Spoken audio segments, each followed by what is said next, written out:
Bismillahirrahmanirrahim. Pada suatu hari Rasulullah SAW ditemui oleh malaikat Jibril. Rasul pun bertanya, "Ada apa wahai Jibril?" Jibril menjawab, "Wahai Muhammad, sesungguhnya hari ini Allah Subhanahu wa Ta'ala sedang mengobarkan nyala api neraka, dan seluruh para malaikat amat ketakutan. Mereka tidak tahu harus bagaimana. Untung aku ingat," kata Jibril, "bahwa engkau Muhammad adalah sumber cinta dan sayang Allah Subhanahu wa Ta'ala kepada alam semesta.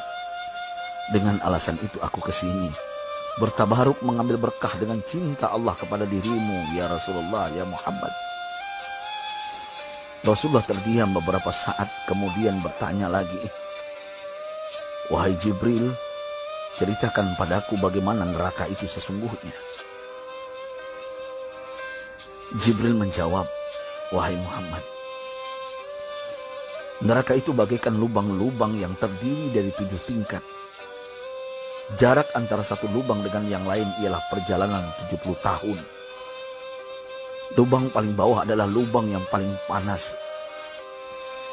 Nabi SAW meneruskan pertanyaannya, "Lalu siapakah penghuni lubang-lubang neraka itu, wahai Jibril?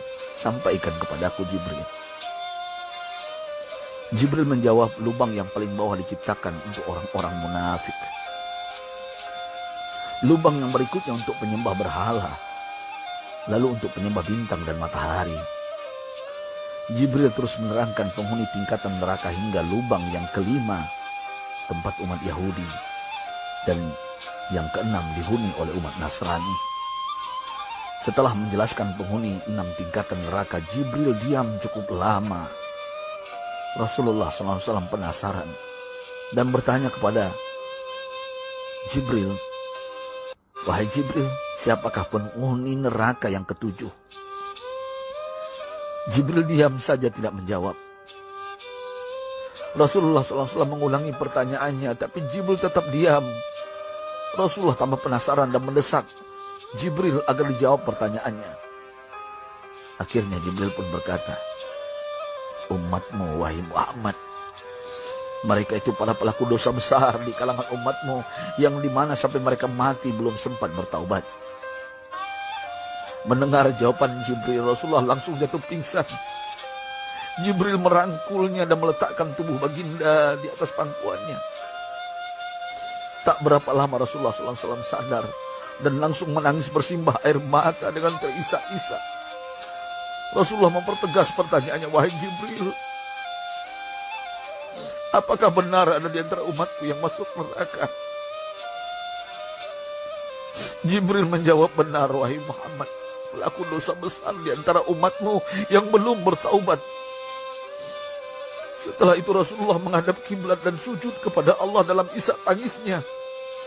Sesekali dengan suara pelan beliau membisikkan kata-kata, "Ummati ya Rabb, ummati, ummati, ummati." Beliau SAW tidak mengangkat kepalanya dalam keadaan seperti itu selama 3 hari 3 malam. Kecuali setiap Bilal bin Rabah mengumandangkan azan, barulah beliau bangkit untuk menjadi imam. Dan setelah itu kembali sujud lagi. Pada hari ketiga Abu Bakar menyadari hal ini, beliau mengetuk pintu Rasulullah dan mengucapkan salam 3 kali, namun tidak terdengar jawaban. Abu Bakar sedih dan berseru di hadapan pintu Nabi besar Muhammad SAW, "Apakah ada jalan untuk masuk ke rumahmu ya Rasulullah?" Tetap tidak ada jawaban. Di jalan Abu Bakar bertemu sahabat Umar. "Mengapa engkau menangis, wahai Abu Bakar?" kata Umar. Abu Bakar menceritakan keadaan Rasulullah SAW. Maka Umar pun melangkah menuju rumah Rasulullah dan terjadilah hal yang sama. Umar pun pulang dan menangis.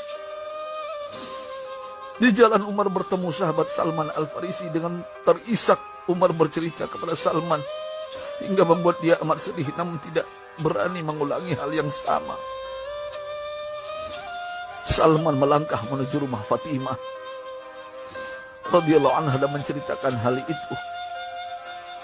Setengah berlari Fatimah menuju rumah ayah tercinta dan mengetuk pintu sambil mengucapkan salam.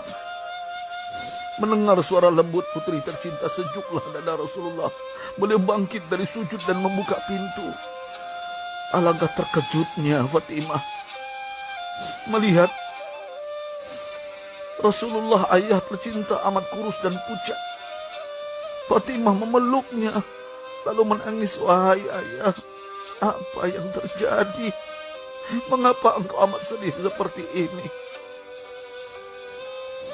Rasulullah kembali menangis dan berkata dengan suara lirih, wahai Fatimah, belahan jiwaku, bagaimana mungkin aku tidak sedih sedangkan Jibril mengatakan akan ada kelak umatku yang akan masuk neraka. Subhanallah, betapa besar cinta Rasulullah kepada kita umatnya. Sahabatku, Rasulullah mencintai kita.